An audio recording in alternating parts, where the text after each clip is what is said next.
We are witnessing the downfall of hierarchy. All this crazy shit happening right now is the rise of fascism. What is fascism? The attempt to preserve the existing class hierarchy by force. Capitalism is a form of hierarchy. The rich over the poor, the owner over the worker. Patriarchy is hierarchy, men over women. Christianity is a hierarchy, God over humanity. Zionism is a form of hierarchy that places Jewish people over the rest of humanity. Racism is a form of hierarchy. White people over humanity just happens to be Western society's regional example. All of these institutions are crumbling in front of our eyes. That's what's happening right now on the news every day. Fascism is capitalism's answer to preserving the existing class hierarchy by force. Fascism uses patriarchy and racism and Christianity and Zionism to prop up class hierarchy.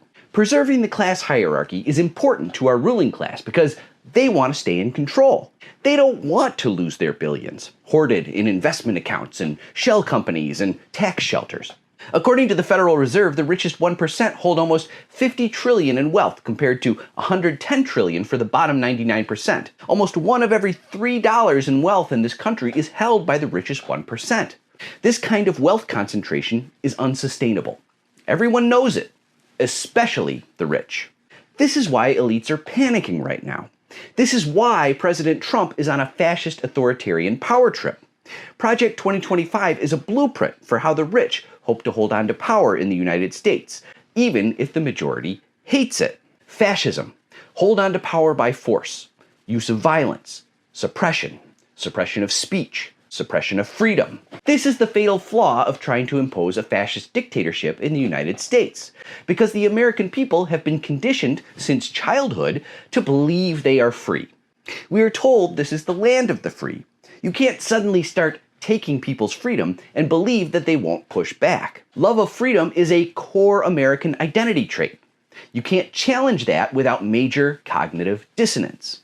Cognitive dissonance is when the brain tries to hold two contradictory ideas at the same time, twisting yourself in knots because you can't believe your lying eyes. Cognitive dissonance helps break the spell, like how fire breaks the hypnosis for Indiana Jones in the Temple of Doom.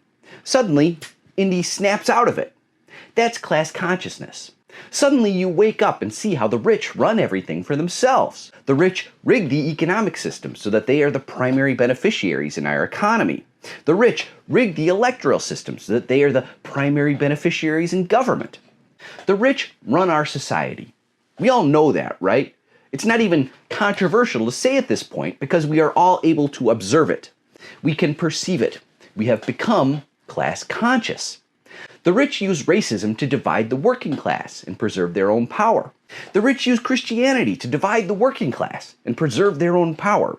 The rich use patriarchy to divide the working class and preserve their own power. Zionism too. The rich will employ fascism, the use of violence, to preserve their own power. But all of these levers are failing at the same time because hierarchy is crumbling. The use of force is necessary to prop up the failing supports of racism, religion, patriarchy, and Zionism. The boomers are holding on the hardest, but they are dying off before our eyes. The end of hierarchy spells doom for capitalism. Long term, it's not looking so good for patriarchy, racism, or organized religion either. The boomers are holding on the hardest because they have the most conditioning to accept these hierarchies. But unquestioning acceptance of authority died in our society just as the boomers were coming up. The Vietnam War helped open people's eyes to the reality that authority will lie to your face to stay in power. The boomers were the first generation to reject government authority on a mass scale. They were also the first generation to reject parental authority in large numbers. Father knows best? That went away a long time ago. Yet here come evangelical Christians trying to bring it back. They call it family values. Dad is the boss of the family. Submit to hierarchy. Submit to patriarchy.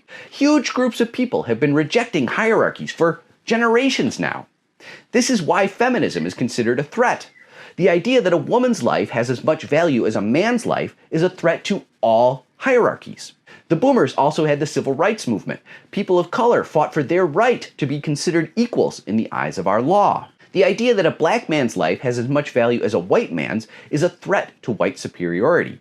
and other hierarchies. Black Lives Matter is an explicit rejoinder that black lives should have as much value as white lives in the eyes of our law and in the eyes of everyone else. It is an explicit rejection of racial hierarchy, therefore a threat. I wanted to keep this all in one post, but it's too long. In part 2, the conclusion, how religion primes us to accept hierarchy, why authority requires hierarchy, and the one thing that could slay hierarchy in our lifetimes. Until then, please like, follow, favorite, repost, and sign up for my Substack so you can have my posts sent directly to your inbox. Let's make them pay.